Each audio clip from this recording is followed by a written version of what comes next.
It is the Sleiman and Sal podcast. Out with the old, in with the new. It is season 2. Sleiman, welcome. It's season 2. How you going? I'm good. It's been a while since we've done one of these podcasts. Different topic now. It is. We spoke about COVID-19 in season 1, which was a great success. We had a good time. We had some special guests. And now season 2 is what is season 2, Sleiman? Talk to us about what is season 2, season 2. Already, Sal. Terrible. Season 2. We've got a love of sports. We've always wanted to talk about sports. If COVID hadn't happened, we probably would have spoken about it. So the only sport that we have any knowledge about is rugby league, and we'll start talking about that. And I'll introduce the people that we have. First of all, we have a gentleman by the name of George McHale. I've got here, and I'll just share my screen really quickly. Sorry. So George McHale, he's got an NRL alliance with the Canterbury Bulldogs. I said previous alliances are the Canberra Raiders. George, I remember you said before when you first came into the country, you were a big Mal Meninga fan. That's why I said the Canberra Raiders. Do you agree, disagree? Yeah, no, love me some Canberra Raiders growing up. Mal Meninga, Ricky Stewart, Laurie Daly, and all-time favourite, Bradley Clyde. But you have to grow up at some stage. So, yeah. George, just quickly, is it you went away from the Canberra Raiders because Mal Meninga's political career lasted 20 seconds? Mate, no, look, I'm not politically affiliated with anything, nor do I have any political opinions. So, no, it was definitely about geography and supporting a team that I felt was local. Didn't really feel the Tigers at that stage, and due to personal reasons for a different podcast, was not going to support the Rabbitohs. So it was the Dogs. And somehow it's been culturally associated with a certain type of people. And the pub talk that we have is that, and correct me if I'm wrong, we're both Liverpool supporters. Supposedly you supported EPL for 6 months and you became the most avid Liverpool supporter in Australia, as spoken in the pubs. Can you confirm or deny that? Yeah, mate. My 6-month subscription keeps renewing for the past 20 years now. So it's a rolling subscription. Oh, okay. The next up that we got is what a photo. Paul Pisani, his NRL alliance, the Brisbane Broncos. I've called this the side chick alliance. He's got a little soft spot for the West Tigers. I don't know why it says the Sydney Roosters. It should be the South Sydney Rabbitohs. Maybe I was just trying to stir up Pisani a little bit.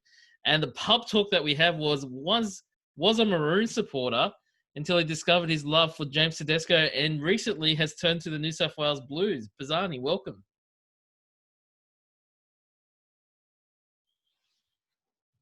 Okay, Pisani, are you there? Pisani was on mute.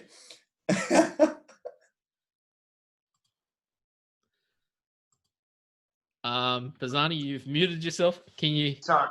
Yeah, you're good now. Thanks for the lovely intro. Just get the Grubs, aka the Roosters, off my bio, please. Yeah. Explain the whole. So you've grown up in Sydney, born and bred. You're a Broncos supporter. Yep. Why are you a Broncos supporter? Well, much like George was a Raiders supporter when he was younger, but obviously of weaker bones. He found a way to switch. I picked a side when I was younger due to other reasons. It's a bit of a long story. Fell in love with a bloke called Steve Renouf, and the rest is history. You can't just pick and choose the teams you like. Steve Renouf was a fantastic player back in the day. The Pearl.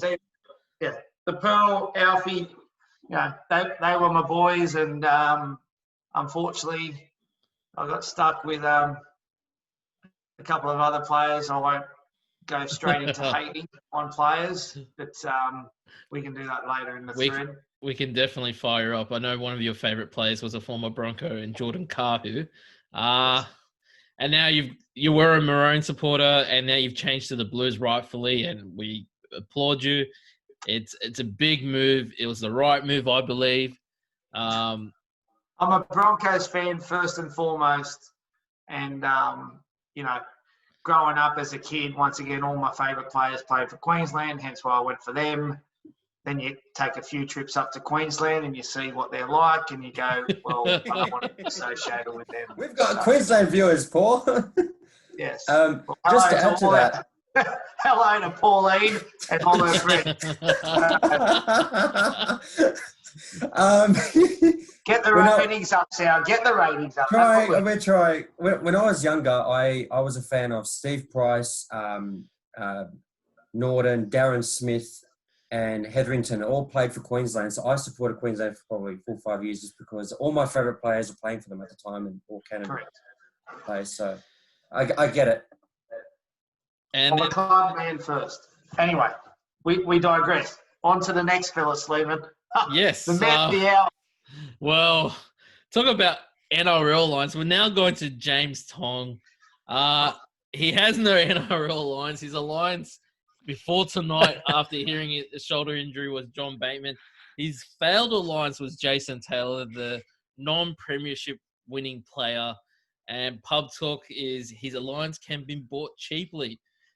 Comments on that, James? That is 110% correct. I've filled in probably 35 bandwagon forms in the past 2 decades, and I'm quite proud that I lead that. And Jason Taylor, back in late 80s, early 90s, I developed this love for the Western Sydney Magpies. Growing up in Ashfield, the West Sydney Leagues Club was the local. Wine and dine there quite a lot. So on to the Magpies, then on to, believe it or not, the Northern Eagles. And then following that, even Parramatta. For that one sole year? For that, it was a fantastic year, went to the GF, didn't get it.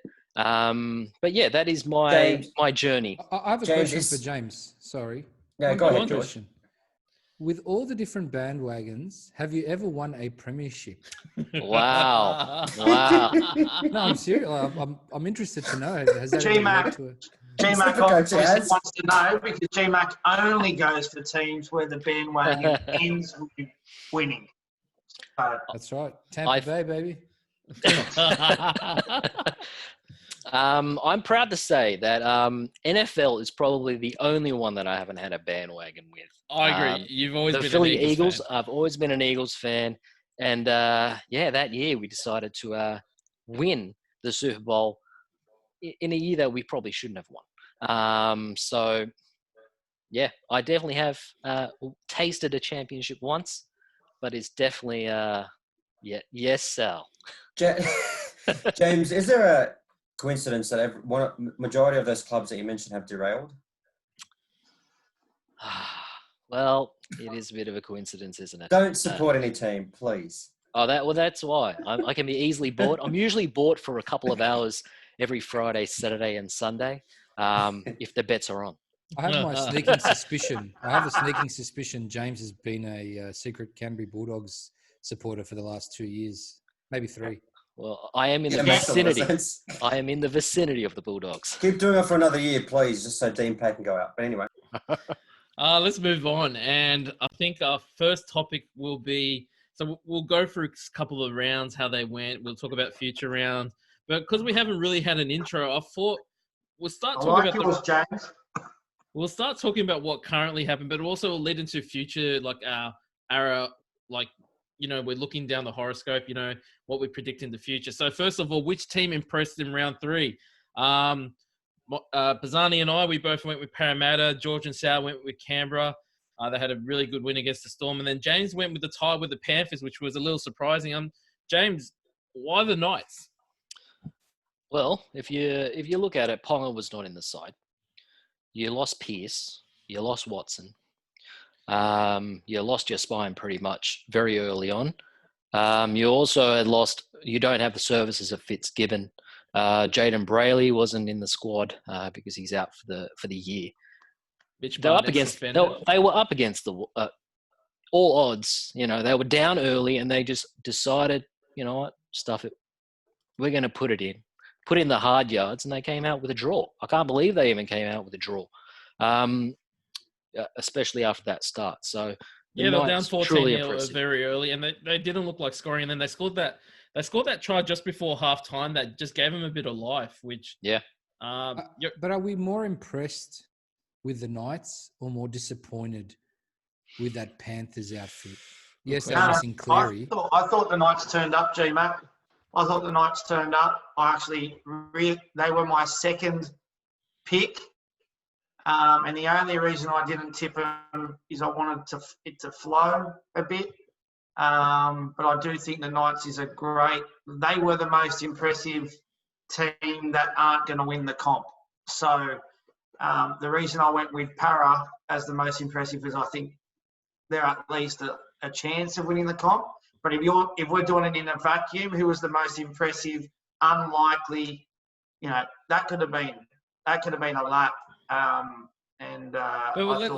So Pisani, you did go with the Eels as the most, and we're talking about round 3 particular, like the teams that performed in round 3, and obviously we look at winning or drawing teams, and you chose the Eels over everyone else, which included Canberra, included the Roosters, and like we said, the Knights, Manly. What impressed you about the Eels? Most probably one of the players that I've most probably been most scathing of. He looks bigger. And that's Clint Gutherson. I, as many people know, am not a Clint Gutherson fan in the past. I think he's lacks size in a position where I think to win a comp, you need to take that early hit up. I don't think he's there yet, but I do think he can come about doing that. And if he can, then they've got the team to win the comp. That halves combination of Moses and Dylan Brown. Well, Dylan Brown is the real deal. Let's make no mistake.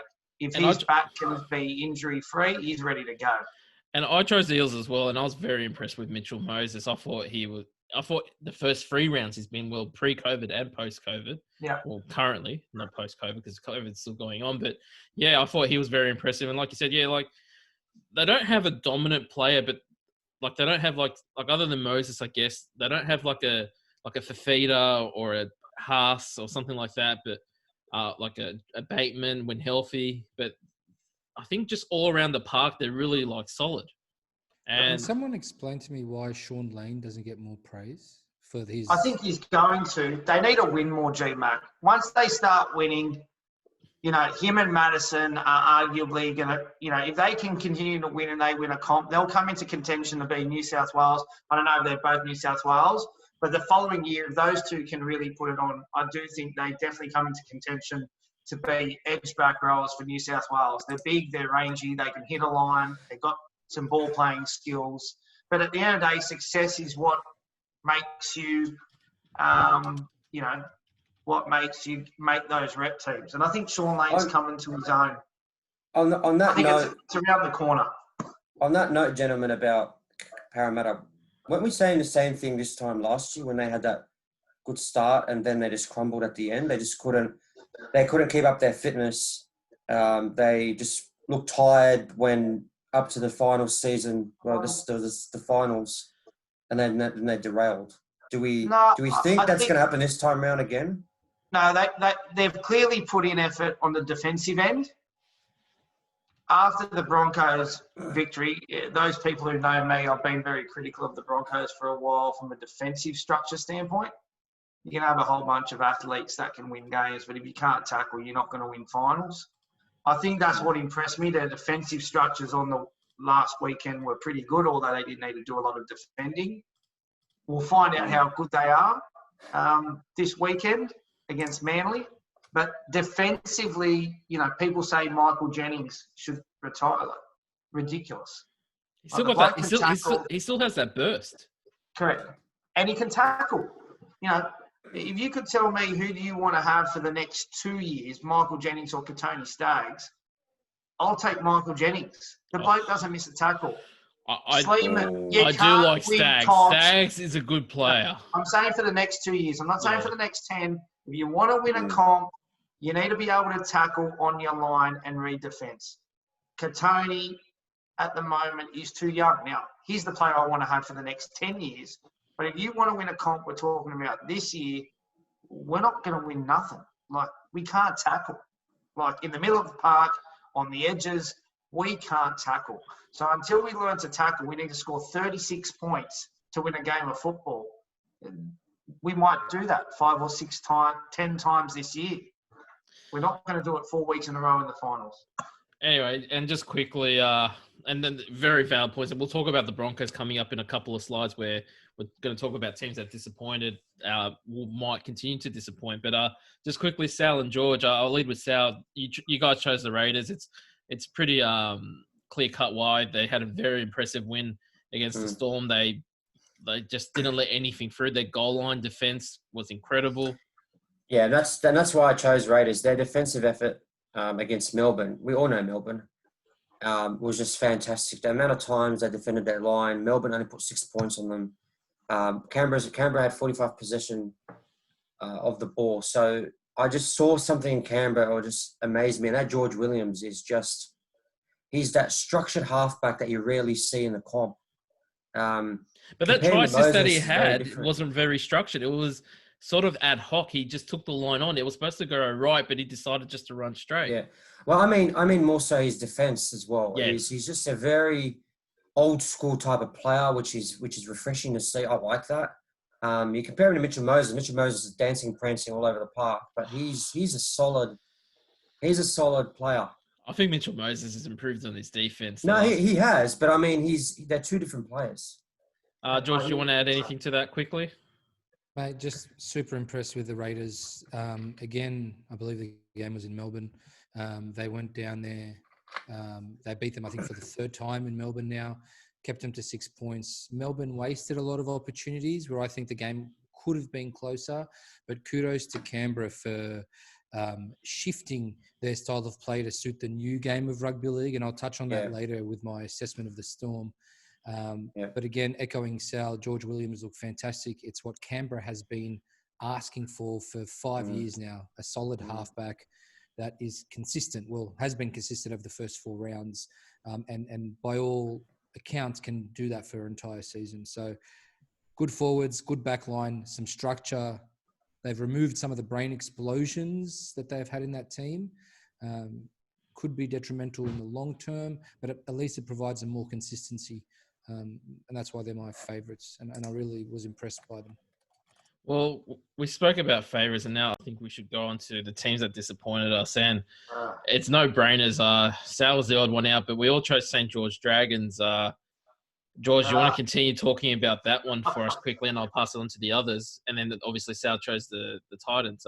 George, do you want to lead with the Dragons' disappointment? Mate, I'll be super quick. You've got a roster of superstars and A-grade talent on that side. Put them in other structures, they shine. For some reason, they just can't get it together. Norman Hunt's not working. You've got a forward pack that's a state of origin / Australia pack. You've got some other internationals in there as well. They are not living up to what they should be doing. Gus Gould went in there and fired 7 assistant coaches or something along those lines, kept the head coach in his position. They've won 3 of the last 14, something along those lines. That's not accurate, but somewhere there. Just not performing up to standard. Just to add to that, are we ignoring and not giving enough credit to the Warriors? They completed 96%. No. But well, Paul, I saw your discussion. We want the ratings to go up here, don't we? Next topic. Dragons are finished. The fans have given up. The squads are shambles. What do they need, Paul? Paul, what do they need? What do they need to change? Now, it's quite obvious McGregor's got to go, right? Is that the first thing to go when you put Flanagan in there? I think there's a couple of things they need. I think the 3 sides that were really disappointing this week all have one thing in common. They've got makeshift fullbacks. That's a big part of it. Dufty is not their answer. Lomax is not their answer. So they've put Norman at fullback, Paul. Do you think I feel like Norman's not their answer at fullback either. I don't like him playing at fullback. He's a ball-playing half. He's not a running. He's not quick. He's not fit enough to play fullback. I actually don't rate Norman in general, to be honest. I like Corey as a person. He played fullback at Brisbane, didn't he, for a little bit? Honestly, guys, I think it's safer for all of our sanity that we just move on to the next topic. I just wanted There's to add just one so thing. much to talk about. Like, they've got nothing. You know Nothing. what's interesting, They've Paul? forgotten the team song. What I find interesting You've got a about the secret hatred of- Dragons is Yes, that if we were in an NBA type draft system, they would have 5 to 7 players that would attract some tremendous trade value in other clubs, but just can't seem to get it together as a squad. If I'm gonna be honest, as much as Seabold cops a lot of, I guess, flack for the way some of the decisions he's made, as a true Broncos fan, I'm really happy with the decisions that he has made. He's still playing political games with one or two of the players in the squad, as you can see, with Boyd been on the field for 40 minutes and then not on the field for 40 minutes. At the end of the day, James Graham, if we had an Immortals type of, like a Hall of Fame for rugby league, maybe he's not an Immortal, but he's definitely a Hall of Famer. And he just shouldn't be playing anymore. You know, it's stuff like that. Like, for me, once again, I'm not a hater of McCulloch. He's a first grader. But McInnes is exactly the same. Like, he offers nothing. I actually 74 tackles. Who cares? and Paul, this 34 of them are flopping in as second man and grabbing around the ankles. Give me something in attack. You're a hooker. Like, I don't know. They're just, honestly, nothing out of the does it sit with Ben Hunt? He's a $1 million player. Does it sit with Ben Hunt? Is Ben Hunt the problem? No, you're not going to hear that from me because I am a Ben Hunt crush guy. I wonder why. I would like to see him maybe go back to hooker. I agree. Yeah. I think his I agree position as is hooker. I've seen him play hooker for Origin. I've seen him play hooker when McInnes was out for a bit. I think he plays better as a hooker. I think they should be moving him to hooker. Sleiman, all I'm going to say on that is Ben Hunt cops a lot of slack. When the Broncos made the grand final, admittedly, he cost us the grand final, but he was our main part of the spine in that year, and he was our halfback, and he was a great halfback for a long time at the Broncos, and he was pretty good in his first year at the Dragons. I personally don't think he's the issue. I don't think he's got much cattle around him, and he's got a bit of dead weight. So, Paul, they've got that rookie coming in at 7, Adam Cullen, I think. Supposedly he plays really, really well. The Dragons' new number 7. Mate, interesting to see how he goes. We cannot. These kids are not ready, mate. Like, I agree. Like, Dylan Brown is a gun. It's taken 18 months to get there. You know, like, they're just not ready early, mate. And so understandable. Yes, move on whoever you've got and bring in the fresh blood. But if you think you're going to get a turnaround in form and they're going to win 4 or 5 next up, you got no hope. If you're hoping on an 18-year-old playing for Illawarra Cutters, like, it's not happening. Don't upset Jimmy. He loves those sort of clubs. Next. Oh, wow. I just want to have a final thought on these Dragons. Yeah, please do. You've been silently waiting. I have been waiting. The last time New Zealand shut a team out was 6 years ago. So that's quite a long time in between duck eggs. And St. George, look, there's no excuse. There's absolutely no excuse to not score even 2 points on the board. You've got a forward pack, ridiculous. I'd have to blame the backs there. It is, you know, you got your Ben Hunts and your Corey Normans. They're not going to gel together. I don't think so. I think they'll get the win this week, though. Sorry, Doggies fans, but I think they'll turn around this week. Well, we'll bring up that in a couple of slides. We'll quickly move on because I'm going to time you guys for. So everyone's got their surprise player in round 3. I'm going to start off with you, George. You got a minute. Tell us why you're so impressed with Tom Trbojevic in the round 3. Mate, he beat the hardest competition in the league, single-handedly.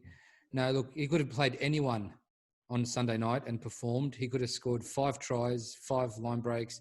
He strung it all together. He's big, strong, good in the air, knows how to play his role, knows all the key characteristics that a fullback needs to possess and some. And the fact that he's out there for Manly, who's performing so well at the moment, he's my player of the round. I think he can win the Daily M this year based on the new structure of the game and the free-flowing, the speed, etc. That's a big call. Sal, you had Grant from the Tigers, the new acquisition from Melbourne Storm. I'm a little bit surprised with that. I don't think he was a standout surprise. Just the way that he came on and played for those big minutes. He was energetic. I like how he complimented the other hooker on the bench, named Billy Walters. Ronnie Palmer came out yesterday, I think it was the day before, and he said, Ronnie, that he thinks Harry Grant's one of the... Look at Pizzani. I missed that. Calm down, Pizzani, calm down. Ronnie Palmer's saying that Harry Grant's one of the most fittest players in the comp. I just like his energy for coming on for those minutes and complimenting Billy Walters. They did a lot of damage in the middle. I just thought I'd go left field and pick Harry Grant. I thought they complemented each other well, but I actually personally feel that Walters played better off the bench than Grant did in the 60-odd minutes. But it was 15 minutes. I mean... That's none of my business. I don't know. Yeah. But anyway, I chose Harry Grant for that reason. Next up, Pizzani. You've already touched on him. I think there's a bit of bromance happening with Dylan Brown. Yeah, I could sense that as well. He's just the real deal. I think in a game where, everyone talks about the fullbacks these days, we grew up in a time where halves dominated the game, and you like to see kids who play what's in front of them, and Dylan Brown does that. He's the real deal, and if he can stay injury-free, rep honours are his for the taking, really. So, well, unfortunately, he's a Kiwi, but he's a good... I said rep honours, so I believe the Kiwis have some sort of form of value in the You could play 5'8" for the Kiwis any given year, Pizzani, the way they rotate that roster. But I'm pretty special. Yeah. So no, I think anyway, he's a gun, and he didn't so much surprise me. I already had a bit of bromance for him, but he clearly, in my opinion, has relished the break, and he's come back fresh. It looks injury-free, and I think he's going to have a massive, massive year. Yeah, no, he definitely did look good, and hopefully his back problems stay away for the season. Next up, we had James. Now, hopefully I got the right photo in there. You had Brett Morris. Now, surely you didn't choose Brett Morris because he saved a try in 2 plays out of everyone in the whole round. Look, I know it was a bit left field here and a bit controversial, but I just thought it was James. Yes. James, I've got Brett Morris on my fantasy, and he gave me 26 points. It's not about fantasy points, are we? We're talking about this guy is 33 running down Alex Johnston. And that play, yeah, that was the big and play. then on the next play, saved another tackle. Then the goal line kick from the. I agree, James. He played very well, but the best player in the round. We're not talking about the best player in the round, are we? Surprise. It was it's surprise. Surprise play, James. Oh wow. Okay. I said player. But yeah, that's fair enough. And then just quickly, I had Tedesco. I guess he's not we all know he's a great player. It wasn't not so much surprising, but I thought he dominated a lot more than I expected. I thought the South Roosters game would have been a little bit tight, especially Mitchell coming back to play against his old team. Wasn't the case. A close second, I think we all ignored. I thought Josh Hodgson was fantastic against the Storm. But I guess that's not really a surprise. He's always up there in the Dally M voting and everything like that. So we just talked about our surprise players of the game. Now we're going to go to a lackluster. And, geez, we all went a little left field. I'm going to start with George right now. George, you had Adam Reynolds. He was getting criticised by commentators for not taking on the line. Is that why you had him?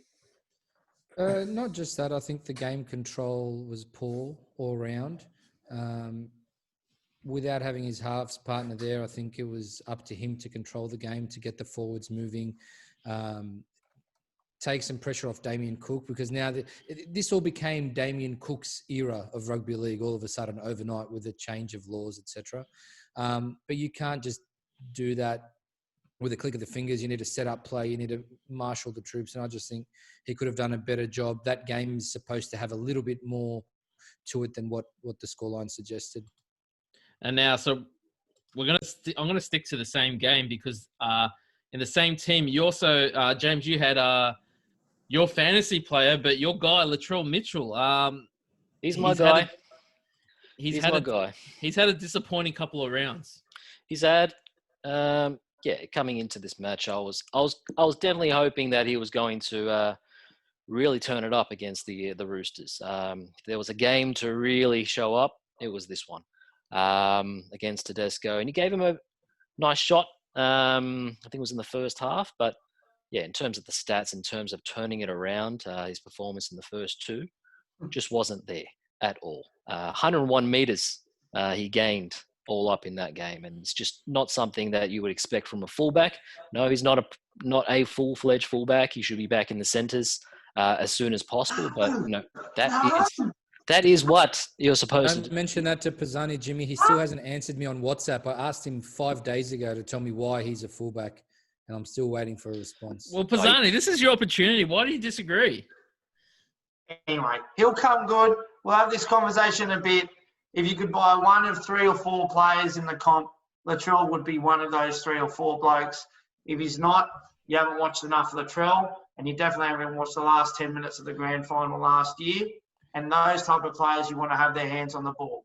Yeah, he was amazing at fullback. He absolutely dominated the Raiders at fullback in the grand final. He was fantastic. No, he didn't dominate fullback. That's right. But He didn't set up play to try to win the game. You want him to have his hands on the ball. He's got good hands. He can kick. He's the best centre in the game. Okay. He's the best centre in the game. And he'll prove himself at fullback. You got to give him. You got to give him a chance. And as the top 5 player in the comp, it's like Taumalolo. Taumalolo says that he wants to play fullback. He gets at least 10 weeks from me to prove himself that he can't play at fullback because he's an absolute bloody gun. Sal's all nervous. He's on his fantasy team and thinking he'll drop in 50 fantasy points. At the end of the day, Jimmy got on Latrell to score over 150 metres and bag a couple of meat pies, and he didn't do it, and so he wants to sack him back to the centres. Unfortunately, Jimmy, you've just done your dough. I'm Team Latrell all the way, but I've got to call it how it is. He just didn't play. Go ahead, Sleiman. Sorry. I'm going to raise a quick question, and it's open to anyone to answer. My personal thoughts on Latrell is that I think he's coming to a different team. With the Roosters, remember, you had Tedesco at fullback taking the ball out. You had dominant halves at Cronk and Keary. You had a very good fullback in Hargraves, Sio Takiaho. You had the Cordner and Crichton and Orbison back rows. And Mitchell didn't have to be the star player. He did play like a star player at times, and rightfully so, Bazzani, but he didn't need to be. Where he's come to South Sydney, the forward pack has been pretty rubbish other than Cameron Murray. And Sal, don't you dare tell me about Knight, because Knight was pretty rubbish since the charity. He got off for a HIA. The Adam Reynolds, Cody Walker's not there. Connor Tracy, whatever the guy that played 5'8", he was dominating and didn't play that well. So the argument you're giving me that why Latrell shouldn't play fullback is he's got no other cattle. That's a ridiculous argument. Let me finish. I'm saying that maybe Latrell hasn't performed as well because he's coming to a team where he is the guy. They need to run off him. Obviously. And if he's not fit and he hasn't played fullback in 2 years, they were decent. They were decent. Sleiman, just what you just said there about fitness. He hasn't lost any weight since he was preseason. I think they made a comment about that. I'm finding him pretty slow, and he doesn't look like that English type of speed. Wait till the Ferrari gets going in a few weeks. So I agree. This is a big opportunity. I dare all of you not to pick him up in fantasy. I dare you all to do it when he drops to 350. Don't buy himself. Don't buy him, Jimmy. You definitely can't buy him, G-Mac. And Sleiman, you should ban him. Don't buy him. But Pisani, this is Pisani's the question. emotional tonight. George, go ahead. I'm a big Latrell man. I know you're a big Latrell man. So you didn't answer me on WhatsApp. Maybe you can answer me now. Yep. All right. I said to you, I just don't see how he can organize the defense, manage break coverage, take the hard runs out of the red zone, stay alert for offloads from forwards, and be the link in the backline plays in attack. Mhm. In my opinion, he doesn't excel in any of those aspects as a fullback. He does. He does excel in Let me finish. Yep. What fullback responsibilities do you think he's an elite top 5 player in? Any of those? Which ones do you think he's top 5 in the game? That first hit up, he definitely by the end of this season he will be elite at taking that first hit. Now, I'm talking about now. It's irrelevant. But it's irrelevant. But he's not Dylan Brown. You're giving him Dylan Brown. But they didn't buy him for what he can do in the first 5 weeks of the season. They bought him because they recognise he can be an elite fullback. Exactly why the Dogs should have gone after him, because they've got Dallin Martin-Zalesniak, and he is he's number 20 in everything. I agree. I'll take a Mitchell any day of the week. I agree. Zach Lomax is a better fullback than Hopper. Will be back at fullback for the Dogs within 3 weeks. Let's talk about Hopper going back at fullback, which he's that. There you go. I don't even read the papers. You don't need to read the papers to know this stuff. And you won't have to read the papers at the end of the year to know Latrell is elite in at least 3 of those 5 games. Paul, would you come back on this show after 5 to 6 weeks to have a debate with George about where Latrell Mitchell is? It doesn't matter, though. Yes, Paul, will you come back to the show? Will you come back to the show? Yeah, 100%. Of course he'll be back. Mate, of And course. then I'm going to come back again at 15 weeks and again at 26 weeks. And you tell me who's closer to the pendulum swing, George or me, and we'll have a Zoom share on it as well. Mate, we're not going to gamble. I don't gamble on the platform. You know, let's jump to the next one on the show we can go. We can go on this topic for months. Gamble responsibly. All right, Do not gamble Zoom shares. Sal, Paul, I'm just going to put... Paul, you put the whole Dragons players as lackluster, and I absolutely agree. Sal, you specified Ben Hunt. We spoke about this before. I don't think we need to touch on this anymore. Boys, do you have anything you want to add to that? No, we've spoke about it, Sleiman. We know just Ben Hunt, given the value of Ben Hunt, it was quite disappointing. But it's round 3, technically round 1. Let's see how they go. It's just a disappointing effort. Well, he'll have a new coach in 5 weeks. 4 and who would that be, George? It can't be Flanagan. They're saying no, we're going to give him Dean Pay. All right. Jim Dimmick. That bloke's been trying to get a job for years. I would love Give him Dimmick. a job. Oh, he was great. Just quickly, Give Jim a job. so we can move on. I actually had Cameron Munster as my lackluster player, and I'm going to tell you what. I'm not saying he's not a good player. I think he's a little bit overrated. I think he's a good player, but for a guy that's like always taking all the headlines, Queensland 5'8", I don't see him taking control of the game enough. What Is he that type of player, Sleiman? He's meant to be the game breaker. Like when he came into rugby league, he was breaking tackles and everything like that. Last week there was no like. Is he really a 5'8"? That's my question. That's all right. Another bloke who was on Munster to score a couple of meat pies and didn't get his way. So I'm saying only in just that last round. I hope I eat my words and he kills it for the rest of the season. But I thought in a big match against the Raiders, where Cam Smith was dominating the game, him and Jerome Hughes were missing in action. Mm. And Pappenhausen, just the first couple of games, I haven't been impressed. He killed it last year. I think he's just a really fast player. Like Dufty, a really quick player. Now, they have to develop that ball skill play that Billy Slater had, that all the good fullbacks, Tedesco have, Ponga. And I think they're struggling with the change in the rules. If any team I saw that battled a little bit was Melbourne with that rule, because obviously they love to tackle, they love to wrestle. If anyone can change it, and next week it's Bellamy. So yeah, I agree with you, Sal, but and this was going to be a point I raised on earlier about Melbourne's transition. I think it'll take them more than just a week. That's why I've highlighted them in a later segment. But they can adapt. So I think if any everyone's gonna team be can fine. adapt, it's them. The others, I don't think so. All right, we're going to move on. I think we vented ourselves. The team to continue this form into the round 4, so that they played well last round and moved forward. George, Sal, Pisani, you all three had the Raiders. Is there any more explaining that we have to do with that one? My only thought with Raiders is that they're continuing the form that they had last year, and it's the only side, as Parramatta a little bit, but Canberra, it's just as if they haven't missed a beat. And this change in the rules of the 6 again is working in their favour like no tomorrow. They've adapted. I don't know what it is. As a Ricky Stewart, it's just they look so comfortable.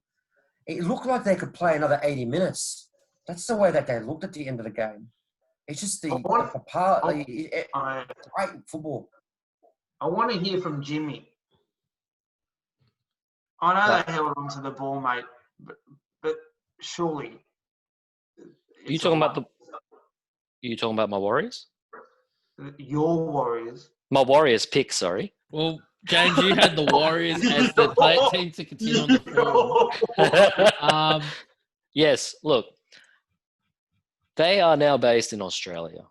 There is no need to travel anymore. That's quite big for New Zealand, to not have to travel twice, going back and coming to Australia. They won a game that they shouldn't have won. They have not really a top team. They're playing a team without Cleary again, who struggled to beat. No, not beat. They drew with the Newcastle Knights. I think the Warriors will come out with a win, 1-12, and Warriors win this weekend. Warriors win this weekend, Friday night.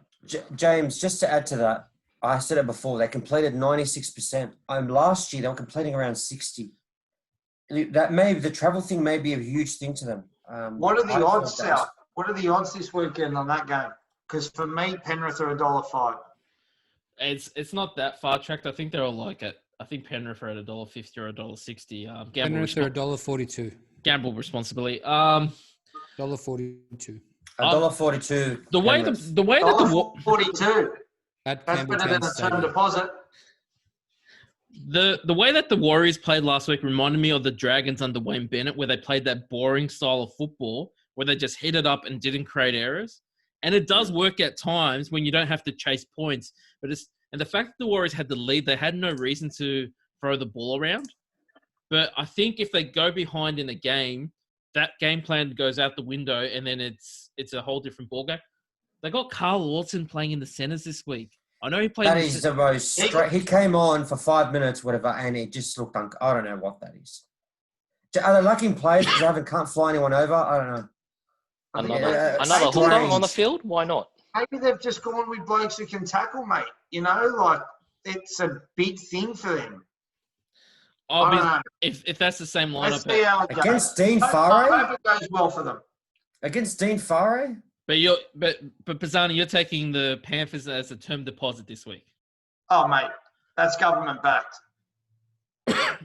Up to 250,000, like your local bank account.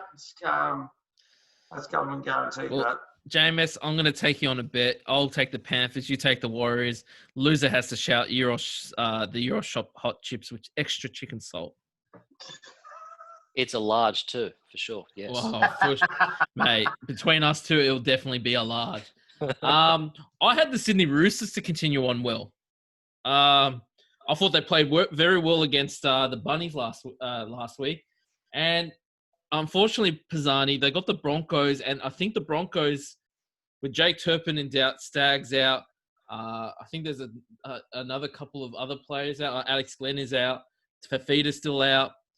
I think the Roosters are probably, if I had to choose the last man standing tip, I would go the Roosters against the Broncos, and that's why I had them to continue on this form next week. Does anyone disagree with that? Are they playing at home, Sleiman? No, it's at Suncorp, but I don't think that makes a difference. it won't make a difference. For me, it's Roosters 13 plus or the Broncos win in a close one. I don't know why, but the Broncos, for some reason, find a way in these type of turnaround games. I've got a good feel for them, and I do think they're a smoky this weekend. The only issue is we've got no cuddle. I think we brought up a 15-year-old this weekend to play in the centres called Jesse New. I know once again, massive raps on him, all this jazz. The bloke's 5. So, Well, I'm gonna lead to this next bit where we say the teams that we think will continue to disappoint. And it's the same game, and me and James had the Broncos to disappoint, and we just touched base on that just because of their depth. But Zani, you've got the Roosters. How the hell do you have the Roosters? well, I'm not convinced. I think the Roosters match up really well against South because they've got a pretty weak pack.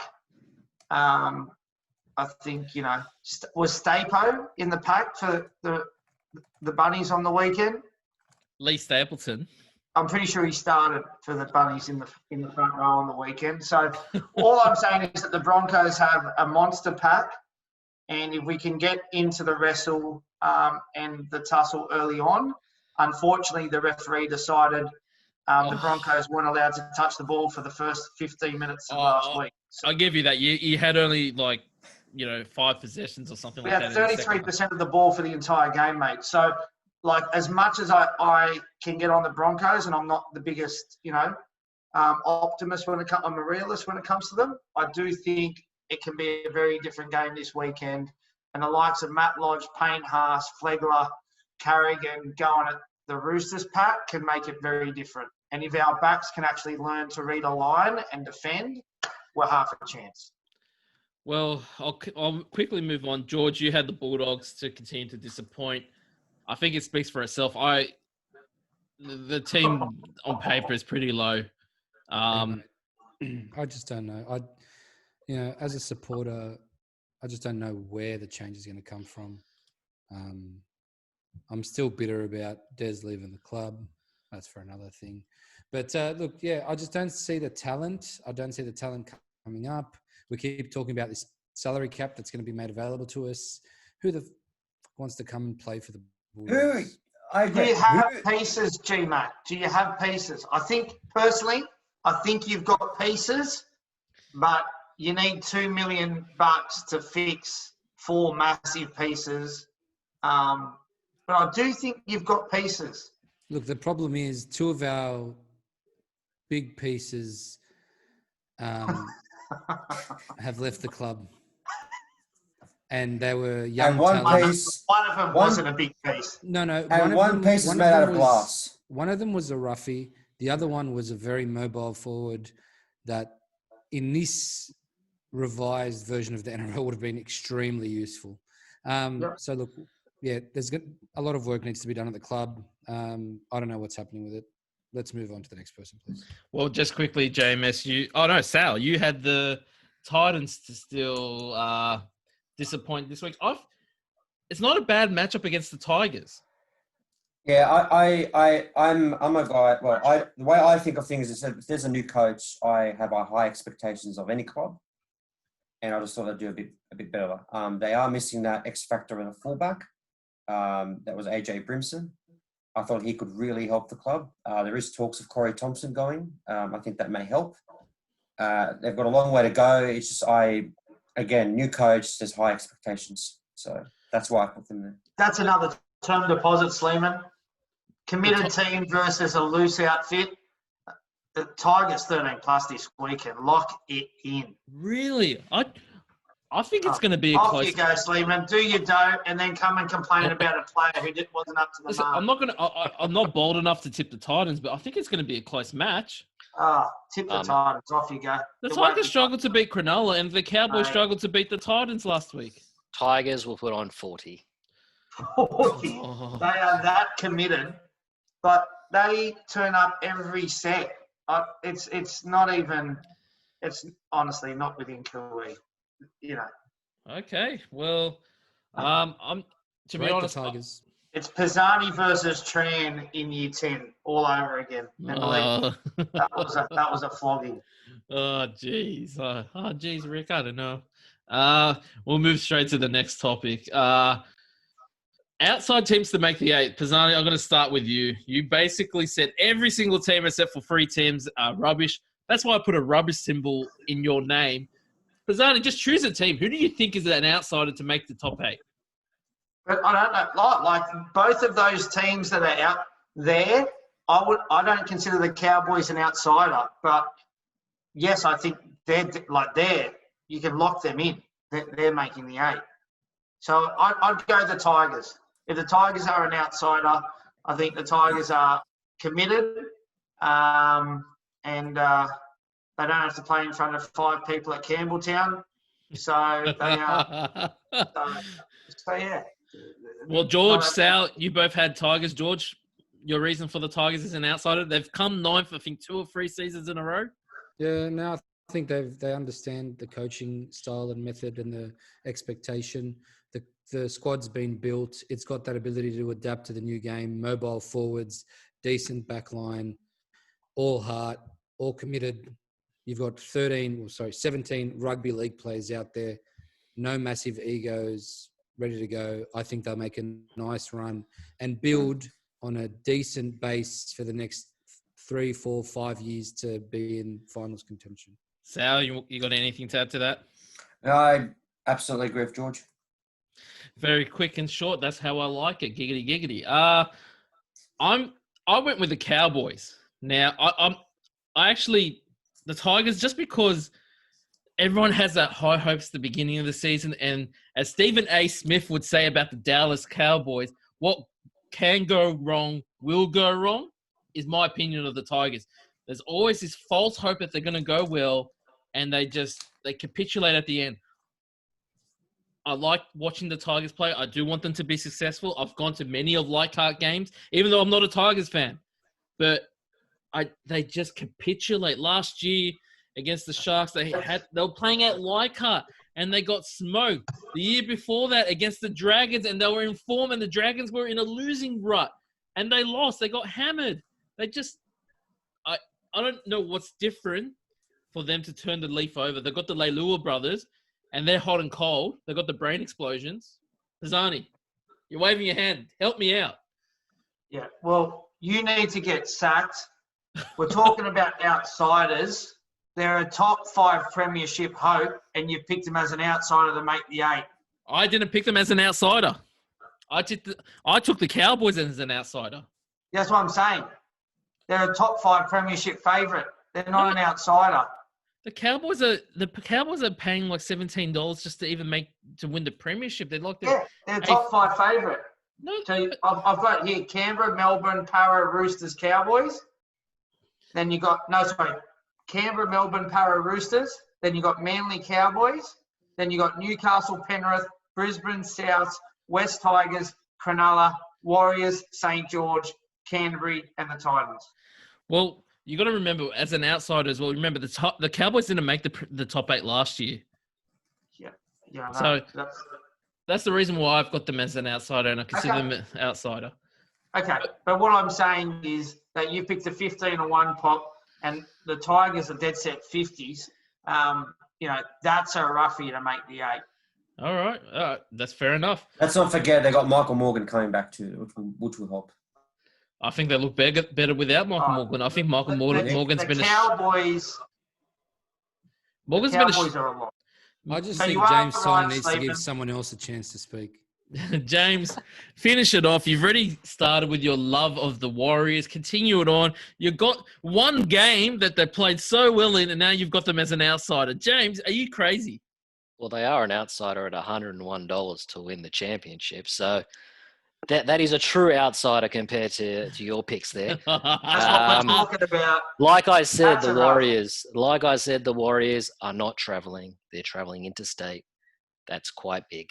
And yeah, if there is a time to make the finals and hit the top 4, it's this year. Oh, geez, it's a big call. I'm glad James- this is recorded. You can talk to me in round, whatever it is that we James? have. Yep. I'm going Isn't that- with I'll give 5 different occasion not Euros. I'll go Canterbury kebabs, the chicken salt chips. I will shout you 5 times if the Warriors make the top 8. Not even top 4, top 8. Well, You're going to take that bet on? Make Well, it like- top 10. Make it top 10. Top 10. I'll take top 10. Wow. There you go, Jimmy. Sleaze. You should be Value giving him bet. top 15, to be honest, Sleaze. And this is a podcast for outlandish statements. If you want safe comments, look for a couple different blokes. All right. We're going to move on. Well, you know what? You guys are giving me crap for taking a team that, when I looked up last week, they were ranked 10th to make the top 8, and they beat the Titans, and they've shortened up. I've asked for you guys to give me a team that will, a good team that will miss the top 8. Now, this is the answers that I've got. I've got James and Pisani copying each other, saying everyone's a chance. So you haven't put your money on the line. You haven't, put your tip basically to us. You steered away from it. Sal, how are the Bulldogs a team to miss the 8? Like, that's an obvious one. That's not a top team. Sleiman, They could miss I the misread. 16. They could I miss the miss- 16. I missed the 8. Sal and Sleiman with the big answers. The Roosters are going to make the 8, according to Sleiman. Well, I I'm saying for misread your teams to miss question. the 8. So, George, you got the South Sydney Rabbitohs. I got the Cronulla Sharks. George, you start with the Rabbitohs.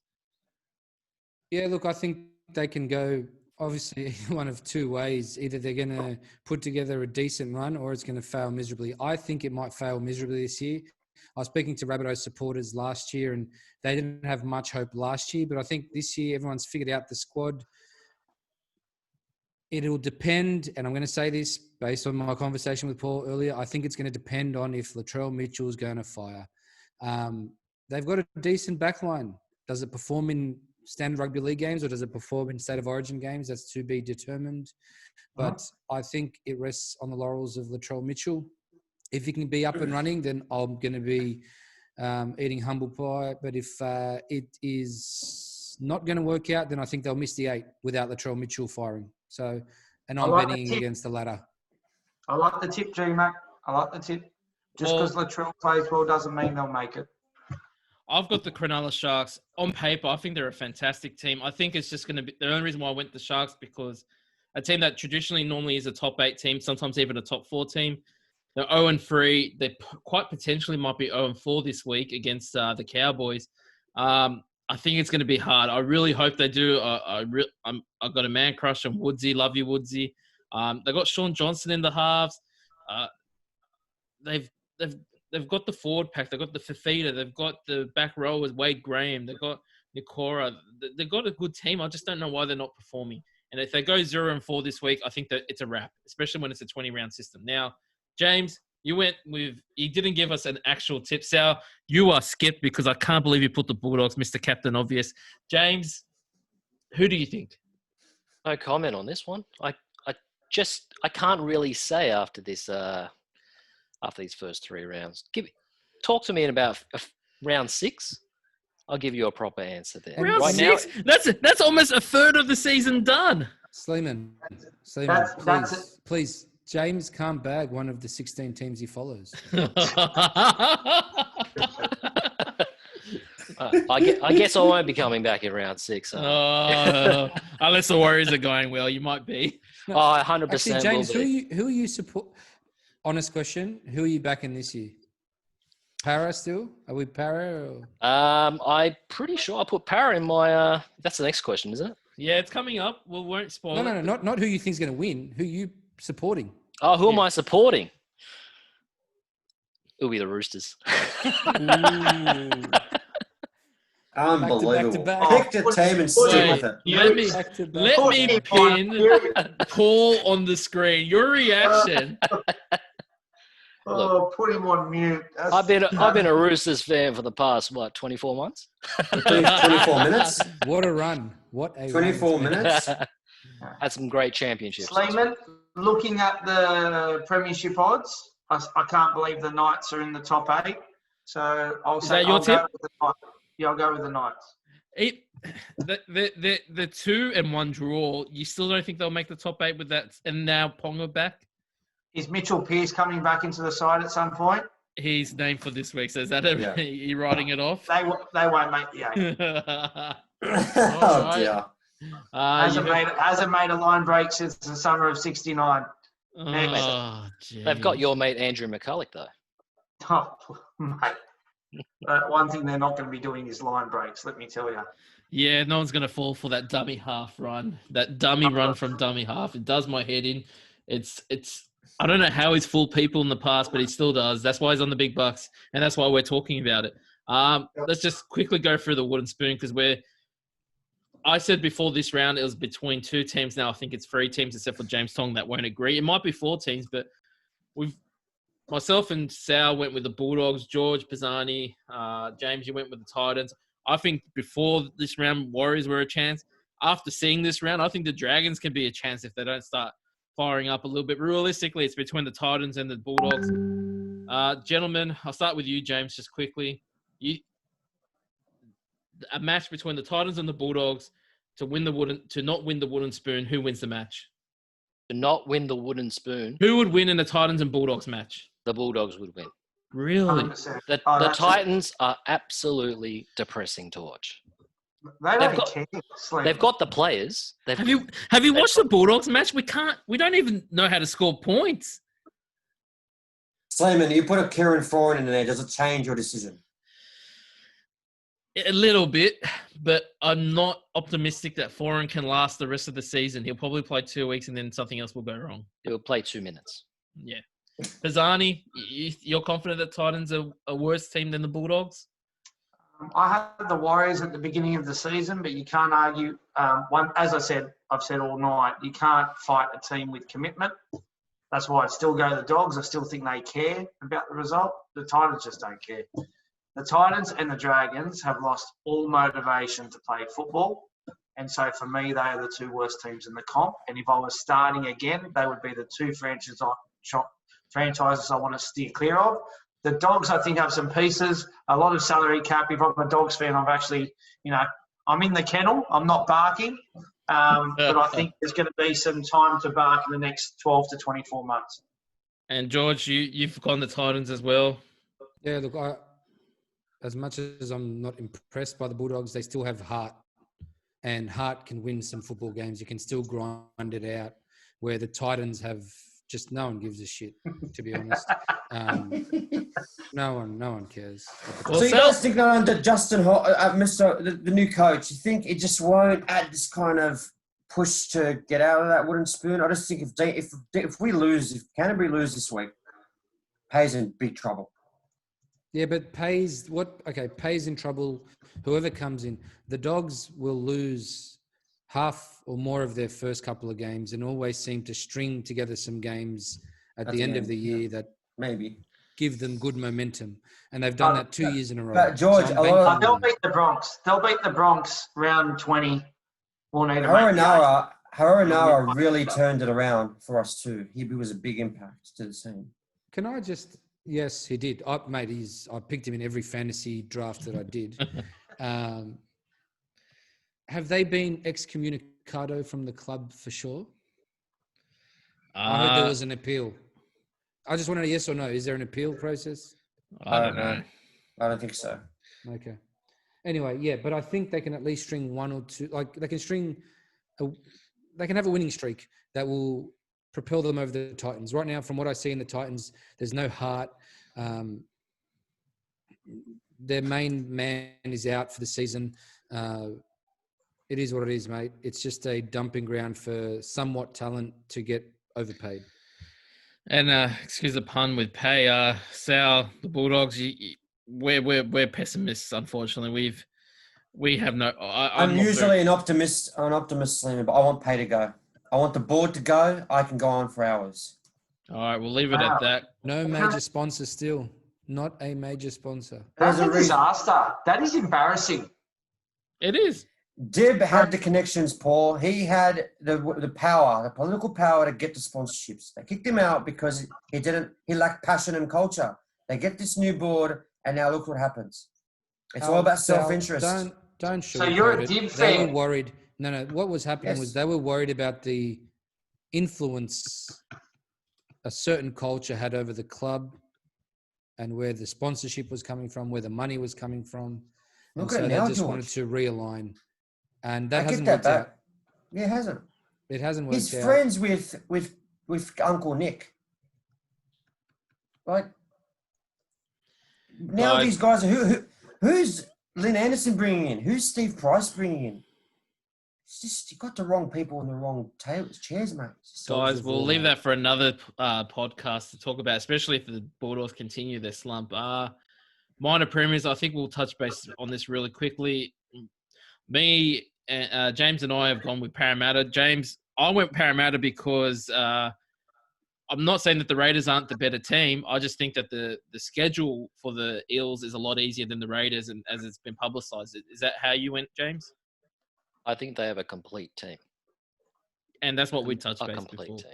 They've Yeah. just got a And they don't even have Nathan, Mr. Brown coming in yet. Once he comes in, watch. So, but in saying that, I think the Raiders have a complete team as well. George, Sal, Pisani, who wants to Just lead? a quick comment about that, Sleiman. I've said It enough. would not surprise me if it's Melbourne. Then why didn't you put Melbourne? I'm just thinking about it now. They surprise everybody. Bellamy is just an amazing coach. I just think things. I can agree. happen He is there. an amazing coach. I agree with you, but I think they need a transition period to get used to this new flow of the game, and they will, and they'll come home strong, and I wouldn't be surprised if they go further. But my Canberra pick, they've got the consistency. They've already won the toughest game on their schedule, probably. And they've just brought in the form. I don't know. I like the Canberra Raiders. Is it too late to switch back? Well, you could switch back. No. Don't be silly, mate. Pick and stick. I like them. I like them. They've got the momentum. What worries me about the Eels is in seasons past, and excuse my inaccuracy, but there always seems to be a blip.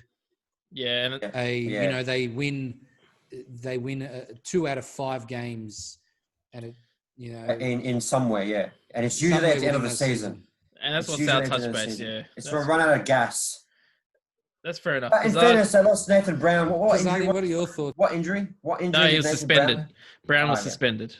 That hurt them. Pisani, you're acting like a gangster. The Raiders, any reason why you chose them?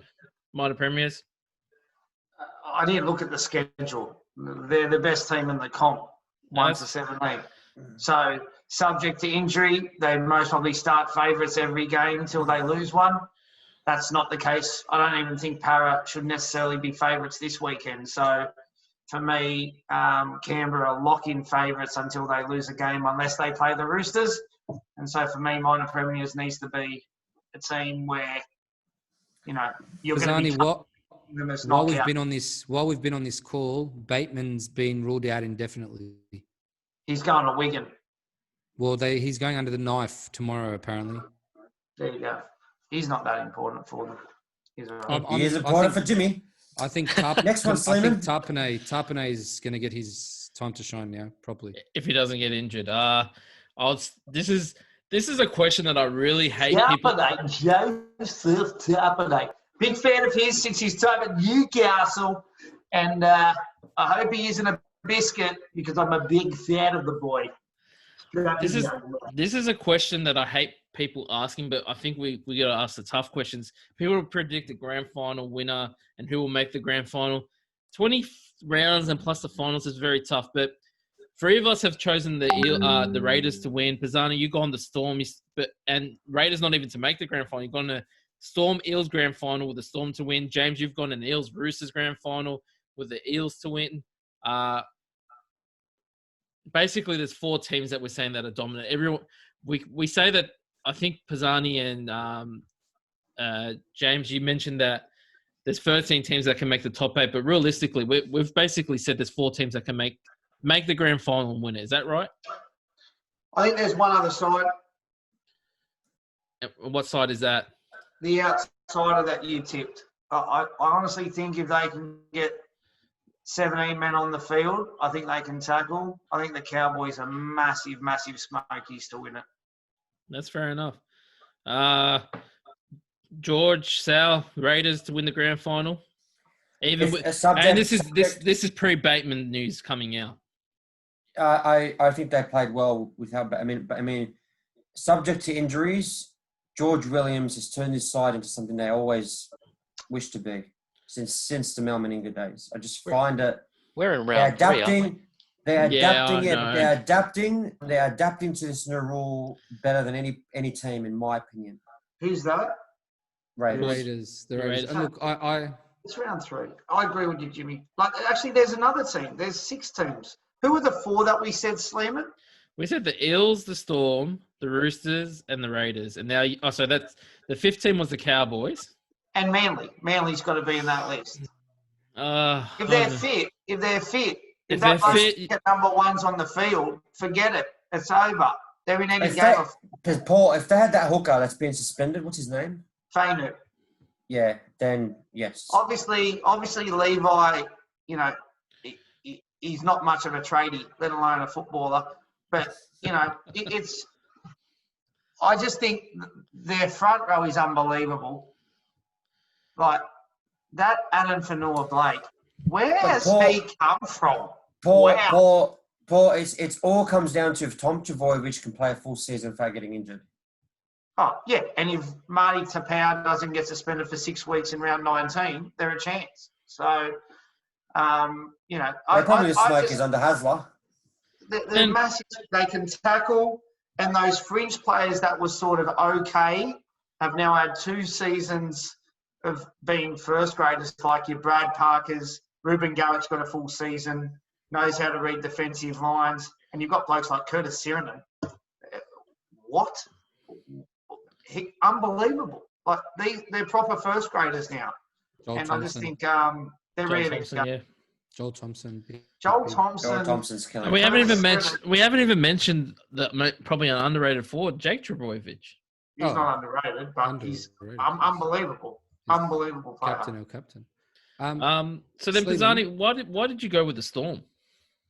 Well, exactly what Jimmy said a few times, and credit to Jimmy. It's round 3. I had Melbourne at the beginning of the year to win it. I really like their 1-17. You know, and I think they're missing 1 or 2 players in their pack, which is where they dominate. I was going to say, what do you think is their weakness, Melbourne Storm? I think what their weakness is going to get figured out, which is Smith in this new sort of fast. He's such a dominant player and he's come to the end of his career. So whether he can keep evolving in a quicker game, I think potentially, like, they wait for him to do a lot of things. I don't think they have many weaknesses once they figure it out. I'm a big Melbourne Storm fan, 1-17, and I think they're set with their spine. And Pappenhausen, it's his first year, you know, really. And I think he'll come good at some point. He's not your new age fullback with great hands, etc., but that will come. I'm just not going to change my premiership winning tip after 1 round back. Yeah. Storm are dependable. And if you ask me about George Williams, do you see grand final winning halfback George Williams this year? Well, I was going to save this question for George, but I'm glad that you brought it up, James.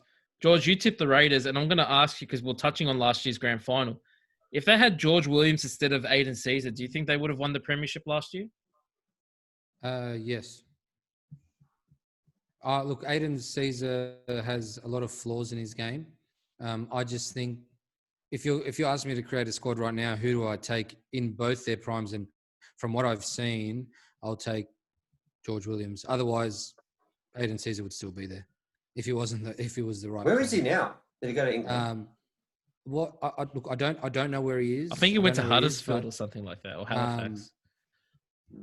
I haven't seen enough of him to say.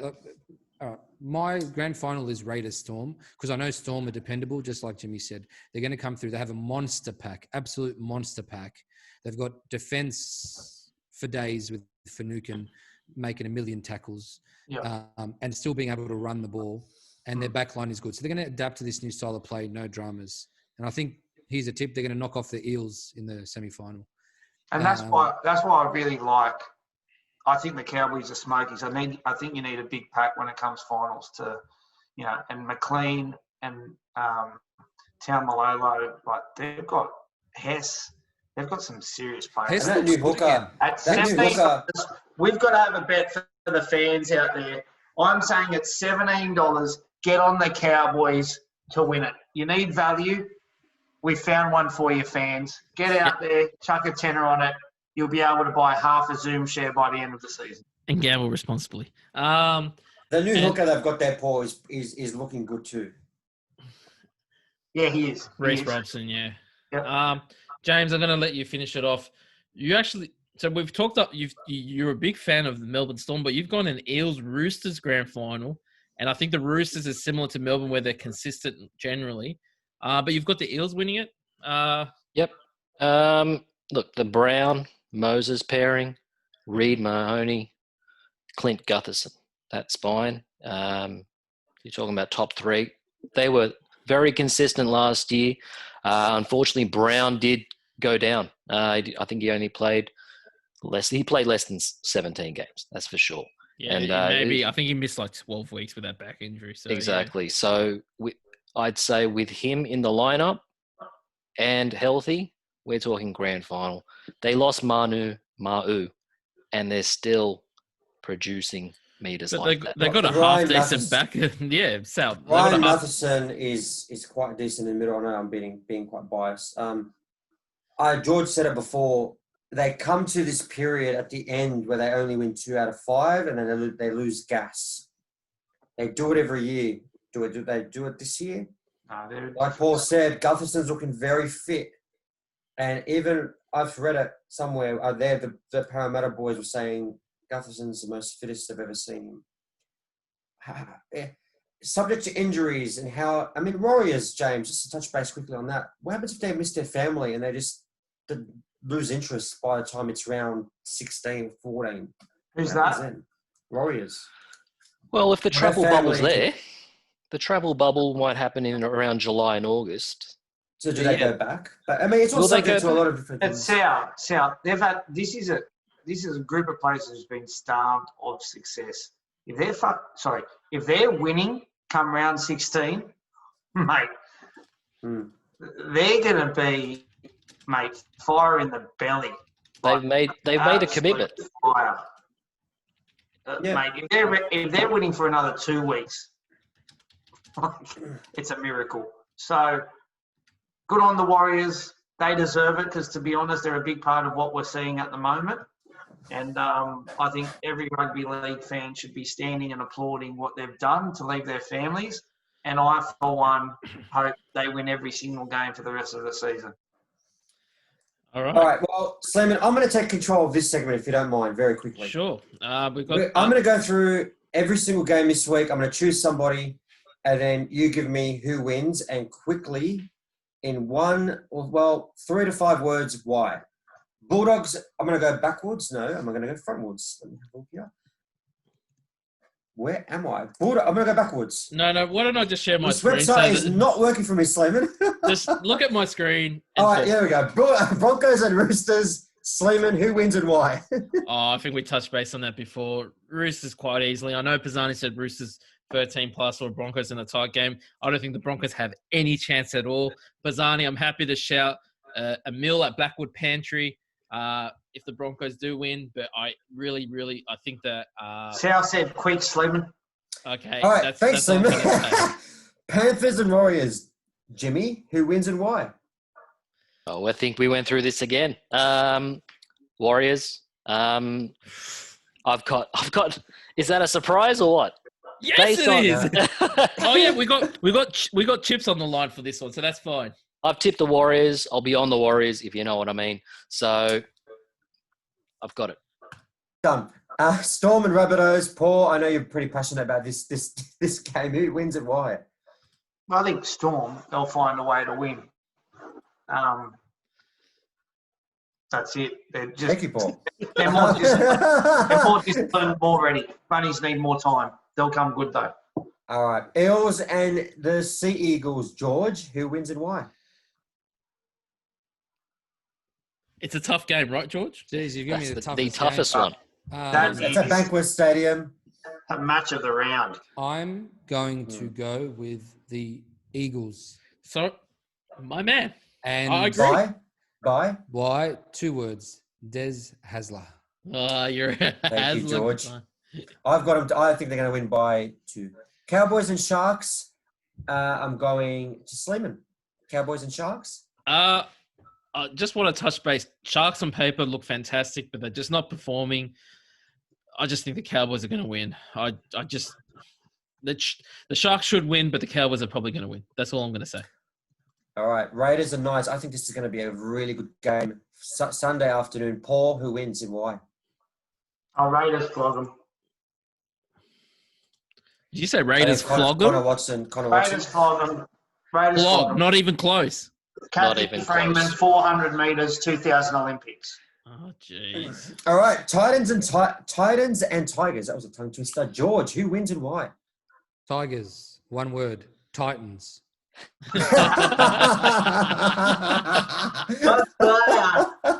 That was good. Bulldogs and Dragons. I think I'm going to dive into this one. I think this is going to surprise everybody. Dragons. Oh, I'm not surprised. no. You're a smart man. I was going to say, Jimmy, if he was going to utter the words the Bulldogs out of his mouth, I was going to say, Jimmy, get onto him. Mate, This will be the make or break game for Mary, right? Surely. Yes. It's going to be the I make or think break game for game both is done. coaches. I think I whoever think- loses that game is out. There's I more don't to know about fight Dean for Gray. you are Mary. chasing your ass on that game on a Sunday, Arvo. That is the definition, Jimmy, of mug punting. Mug punting. someone It's actually a respect- Monday afternoon game thanks to the Can Queen. someone respect bless the the Queen, Queen. please? It's on the Queen's birthday. Thank you. Give I me think the there's mark. more. I think there's more to fight for Mary than there is to fight for Hay. Well, Payne- no, hold on. Payne's Let me actually take a got step. career. Let McGregor's me finished. let me take a step back here. Hmm. The players are going to decide who's coaching them next week. So They you're want- saying they that the probably- players are purposely not performing Well, for it's these not coaches? the NBA. It's not the NBA. But They if the probably players want are sick of Flanagan, man. Mary, he's not going They to be want there next Flanagan. week. Oh, They would mate. want Flanagan, and I think there's pressure on Volandis to uplift that ban. Get on the unders. Like, Yeah. Yeah, I think they set it get at on 12 the and a half. unders. yeah, I wouldn't be Oh, surprised, mate. Jimmy. What's the line, Jimmy? Oh, it's they're both $1.90. No, but what's the Oh, line? for the total. 12 and a half points?